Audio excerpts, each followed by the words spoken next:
Pending ప్రాజెక్టులన్నీ పూర్తి చేస్తానని హామీ ఇచ్చాడు. పూర్తి చేశాడా అని ప్రజలందరిని అడుగుతున్నా.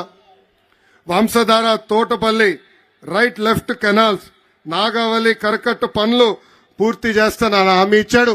పనులు కనీసం ప్రారంభించాడా అని ప్రజలందరినీ ఆలోచించమంటున్నా.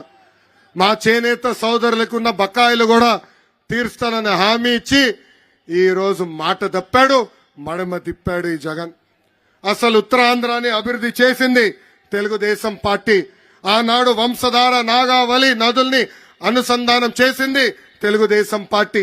ఇప్పటికి పెద్దలు చెప్పినట్లు రోడ్లు, బ్రిడ్జ్లు, సాగు తాగునీటి ప్రాజెక్టులు, ఆసుపత్రులు, ఉద్దానం కిడ్నీ పేషెంట్లకి డయాలసిస్ కేంద్రాలు. అంతెందుకు నేను మంత్రిగా ఉన్నప్పుడు ఆనాడు ఎన్టీఆర్ సుజలా ద్వారా మినరల్ వాటర్ ప్లాంట్ ప్రతి గ్రామాన్ని కూడా అందజేసిన పార్టీ తెలుగుదేశం పార్టీ.